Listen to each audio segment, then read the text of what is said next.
Estamos de volta com o TV Câmara Entrevista. No programa de hoje, o foco é o plano diretor e o futuro de Jacareí. Para essa conversa, contamos com a presença do geógrafo e doutor em planejamento urbano e regional, Gustavo Montoya. Gustavo, retomando aqui a nossa conversa, no bloco anterior, você estava citando ali alguns pontos que você acha que seja extremamente relevante, né, justamente para o plano diretor. Tem mais algum outro que você gostaria de acrescentar? Tem um outro ponto que é a questão da macrozona de mineração. Então, assim, em 2003, quando a gestão elaborou o plano diretor, foi delimitada onde é essa zona para exploração mineral. Que aqui em Jacareí a gente tem exploração de areia e argila. Nós temos aí algumas empresas que trabalham com isso. Na proposta desse ano, eles estão querendo retirar do mapa essa macrozona e permitir com que novos lugares possam ser abertos, para exploração. E isso, do ponto de vista ambiental, a gente sabe que é um passivo muito grande. Então, a empresa vai lá, ela retira a areia e depois fica parado ali. E aí ela vai retirar a areia em outro lugar. Então, primeira pergunta que eu faço é: quem fica com os prejuízos disso? Então, isso é um ponto. Um outro ponto uma preocupação assim, se eles vão permitir com que novas áreas sejam abertas a partir de estudos técnicos, porque é lógico que uma boa parte daqui do município é várzea, então tem areia para ser explorado, mas será que só porque tem areia para ser explorado tem que explorar? Isso é um ponto. E aí, o que me preocupa isso?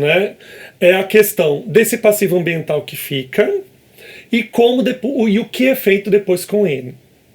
Por exemplo, eu me lembro de estudar por meu trabalho de graduação esse tema, e aí na época eu visitei a Secretaria do Meio Ambiente, o que naquela época algumas empresas de extração de areia apresentavam sobre o trabalho dela ali na cava. Porque a empresa, ela obviamente faz um relatório para a prefeitura aprovar. Há um acompanhamento de um técnico da prefeitura para ver se tudo está regularizado. Nós sabemos que as empresas aqui em Jacareí estão regularizadas, mas nesse relatório depois da cava, o que a empresa vai fazer com ele é chamado de PRAD, Plano de Recuperação de Área Degradada. A maioria desses relatórios apresentavam duas coisas. Após aquela cava ficar inativa para exploração de areia, ou ela viraria pesqueiro, ou ela ia ser reflorestada ao redor para impedir o impacto visual. Então, assim, você só esconde a Apenas cava. Isso. Então, eu me pergunto, será que essas empresas não deveriam ter uma responsabilidade maior? Será que o poder público não deveria pensar sobre isso? Nessas discussões que teve lá na Conferência da Cidade, uma coisa que foi levantada é assim, que não podemos nos iludir, nós precisamos de areia, obviamente temos casos de alvenaria. Outras cidades do Brasil também precisam da areia que é extraída em Jacareí. Isso é verdade, como a gente precisa de outras coisas que vêm de outras regiões do nosso país. Então tem que ter a extração de areia. Tudo bem, tem que ter a extração de areia. Mas quem vai ficar com o ônus? Eu acho que isso tem que ser discutido. E uma coisa que eu confesso que eu não estudei ainda a fundo, comecei a pesquisar para verificar, mas eu acredito que a prefeitura deveria ter se preocupado com isso e cobrar dessas empresas, é o seguinte: qual é o tempo de vida útil da exploração dessa cava? Então, para que realmente pense assim, vai precisar de outra? Vai precisar de uma outra área para ser explorado? Eu não sei falar qual é esse tempo de vida, eu confesso. Sim. Mas eles deveriam apresentar, deveria ter essa responsabilidade. E aí, eu me lembro dessa época, quando eu estudei, não era esse o meu foco do meu trabalho de graduação. O meu foco era a segregação socioespacial, que eu estudei o distrito todo do Parque Meia Lua, e aí eu me deparei também com essa realidade. E ao me deparar com essa realidade das cavas, que fica ali próximo do Lago Azul, eu também tinha levantado dados, por exemplo, do esgoto que é lançado, então eutrofiza a cava, ela perde seu oxigênio. Crianças que já morreram na cava. Isso não significa que não vai acontecer. Então é uma área perigosa, é uma situação perigosa. E aí também, como qual risco tem para o Rio Paraíba do Sul? Porque muitas dessas cavas, elas estão bem próximo do Rio Paraíba, né? Então a gente tem o rio e a cava ali próximo sendo explorado. E se houver um rompimento? Era exatamente o que eu gostaria de te perguntar. Quais são os riscos? Né? Então assim, o primeiro risco imediato é o assoreamento. Né? Além da poluição, além da eutrofização. Então tudo isso altera o curso do rio. Então são dados que deveriam ser discutidos, deveriam ser apresentados. Né? Muitas pessoas que defenderam a continuidade da extração de areia aqui em Jacareí, elas falaram das pessoas que estão trabalhando nelas. Existem aproximadamente 250 famílias que dependem desse trabalho. É lógico que a gente tem que pensar no trabalhador. Né? Mas aí eu faço uma provocação, tá? Não é um dado,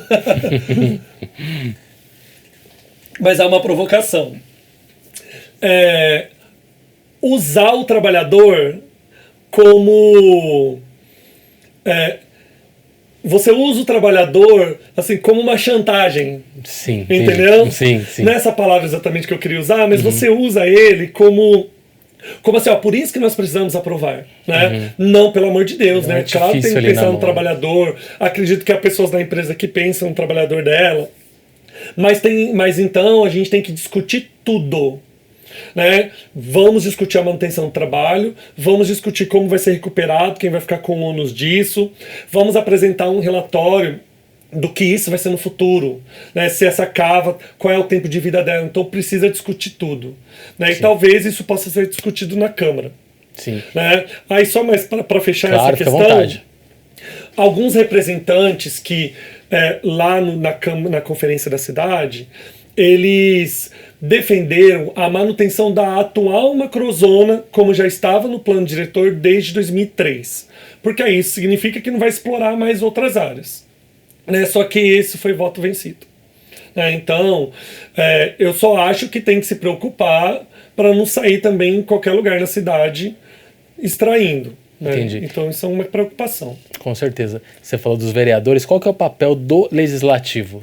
Então, o plano diretor, apesar da participação popular, apesar de ter feito conferência nos bairros, de parte da população ter apresentado as necessidades locais, depois da conferência da cidade, que já foi levantado todos os artigos, né, todos os itens que vai para o plano diretor, na Câmara Municipal é que ele é aprovado. Né? Então são os vereadores que legitimam ele. Entendi. Aí a gente tem algumas situações. Né? Primeiro, quais vereadores estão indo nessas reuniões? E aí eu falo com base em estudos que tem pelo país, né? Que muitas vezes esse vereador ele não participa. Ele só está lá na votação no final. Né? Então, esse vereador deveria estar lá presente, apesar de ser o poder público representado pelo executivo que faz isso. Sim. Né? O vereador tinha que estar lá, inclusive como uma voz da população que o elegeu. Exato. Né? E aí depois, lá na Câmara Municipal, pode ainda haver muitas alterações a depender do jogo político que tem nessa Câmara. Né? E aí essas alterações podem ser tanto positivas quanto negativas. Ou seja, algumas coisas podem ser mudadas, então, mesmo depois de definidas ali na conferência da cidade, quando vem para a Câmara, são discutidos novamente ali os pontos e pode haver algumas alterações. Podem haver algumas alterações ali na Câmara. Perfeito. Gustavo, a gente está falando muito sobre a questão de não ficar somente na questão das ideias, do debate, né? De que forma você acha que o plano diretor deve ser implementado para que ele atinja, né, o objetivo dele de forma eficaz? Olha, como ele pode ser implementado para atingir de forma eficaz, eu acredito que, pensando no aspecto político, esse vereador também cobrar o poder público municipal e fiscalizar. Que é a maior prerrogativa dele. Pensando, inclusive, do ponto de vista até assim jurídico, político, né, em todos os sentidos que envolve mesmo o poder público, porque o vereador ele tem também a função de estar ali fiscalizando, denunciar para o Ministério Público, pedir satisfação do prefeito para ele ir na Câmara e falar, ou o secretário de Planejamento.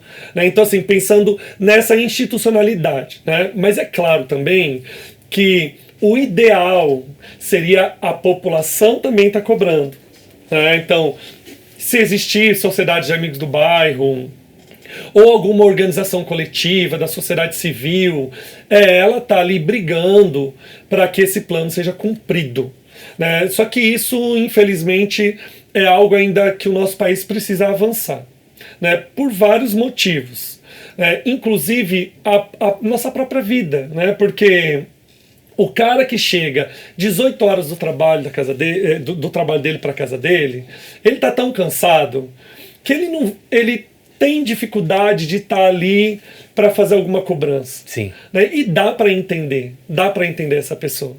Né? Só que também, a partir do momento que a população entender o que aquilo afeta a vida dela, talvez isso a estimule mais. Né? Então, por exemplo, bairros com maiores necessidades, às vezes costumam ter uma população participando, principalmente essas áreas que precisam ser legalizadas. A população ela vai lá porque ela quer resolver. Né? Uma vez aquele bairro sendo legalizado, essa população ela tem a chance de receber a infraestrutura que ela precisa. E aí, bairros que já está tudo resolvido, vamos dizer assim, acaba tendo um menor interesse. Né? Mas também a gente precisa, o poder público ele também precisa se responsabilizar de criar mecanismos de informação. Né? Então, não só você jogar nas redes sociais ali falando, estamos fazendo audiência no bairro sobre o plano diretor, participe da reunião na escola. Né? E obviamente tem que acontecer, mas ele também tem que criar outros que aproximam mais a população. Né? E assim, aí pode ser um idealismo de minha parte, mas nem que funcionários batam de porta em porta na casa para falar, né? Nem que se crie outros tipos de formulários digitais que tenham alguma validação, né, da legitimidade dele, né, que não há nenhuma falsificação ali. Então ele precisa criar mais coisas que mostre para essa população o que está acontecendo, né? E essa população também se importar e participar. Nas pesquisas que eu fiz nas cidades da Amazônia sobre esse assunto, eu estudei um plano diretor em um município chamado Ponta de Pedras, que fica na ilha de Marajó, a mais ou menos 40 quilômetros de Belém. Só que é 3 horas de barco, porque o acesso é barco lá. E aí, a maioria da população não sabia nem o que era plano diretor. Aí a gente pensa, a Amazônia, são os rincões do Brasil, mas também a gente encontra isso na nossa realidade aqui metropolitana, né? Sim. A gente vai encontrar isso, né? E aí é por vários motivos essa desinformação ou essa falta de informação, mas eu também acredito que é principalmente essa demanda diária que a gente tem, né, que torna tudo muito exaustivo, né? Entendi. E ao seu ver, quais são os principais riscos de um plano diretor mal elaborado e executado? Olha, os principais riscos são esses que a gente já tem na literatura levantada, que é a especulação imobiliária, né? Então, o encarecimento dos terrenos na área urbana, o que impede o acesso à moradia. Então, vai ficando cada vez mais caro. Aí, por exemplo, o cara tem um terreno num bairro que a prefeitura constrói uma escola, aumentou o preço do terreno dele, mas não foi investimento individual. Né? Construiu uma praça, aumentou mais um pouco o terreno dele. Individualmente ele vai ganhar com isso, todo mundo faz isso, tudo bem. Mas a verdade é que isso impede o acesso à moradia. Então isso é um fator. Né? O outro fator é essa própria demanda ambiental que a gente tem.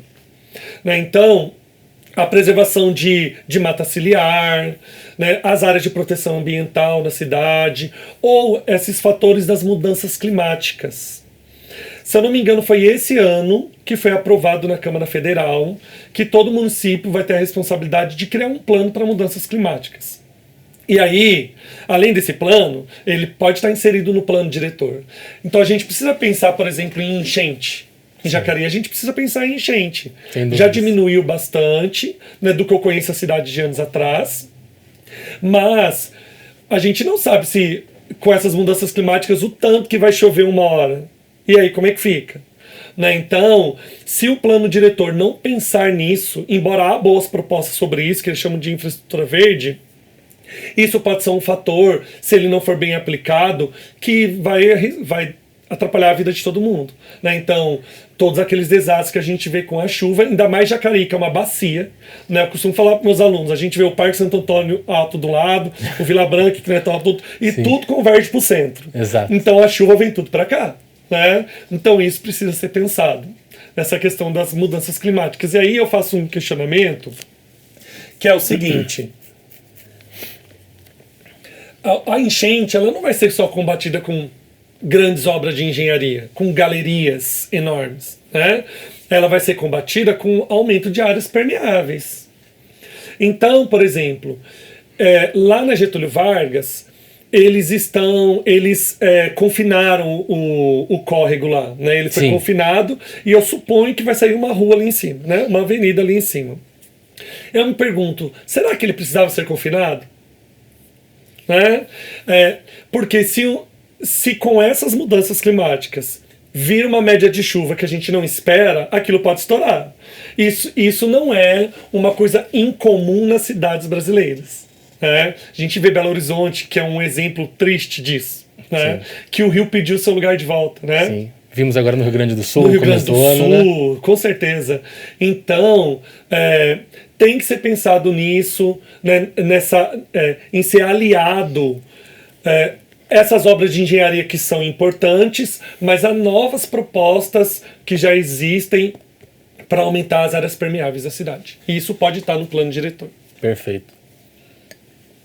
Gustavo, com tudo isso que você bem esclareceu aqui para nós, qual que é a sua visão para Jacareí nas próximas décadas?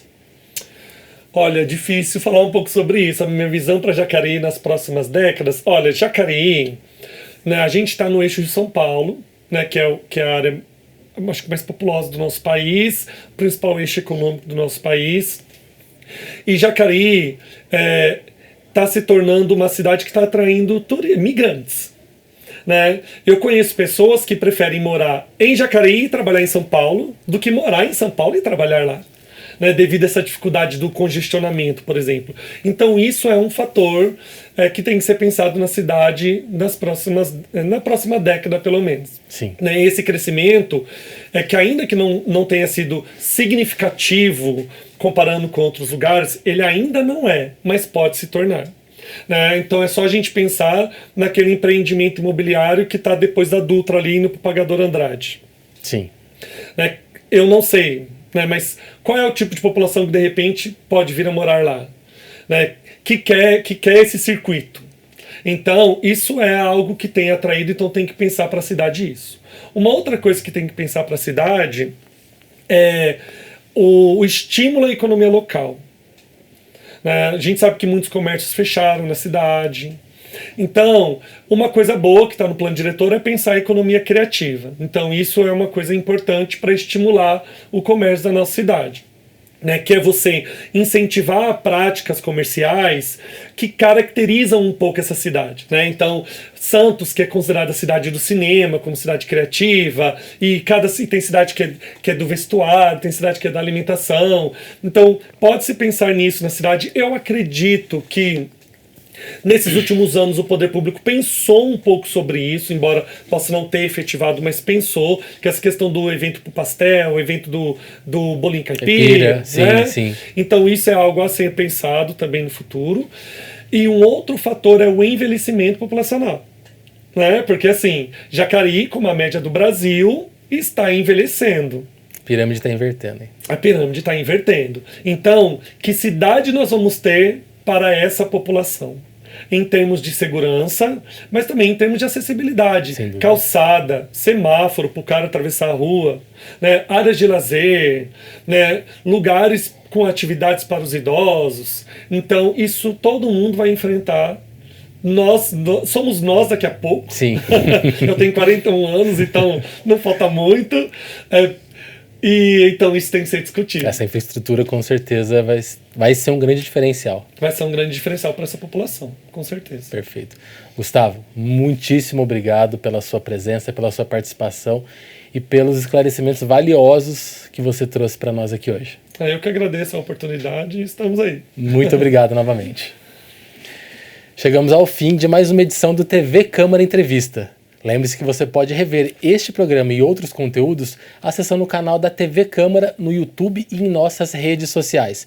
Quer sugerir um tema ou deixar sua opinião? Entre em contato com a gente. Obrigado pela sua companhia e audiência e até o próximo programa.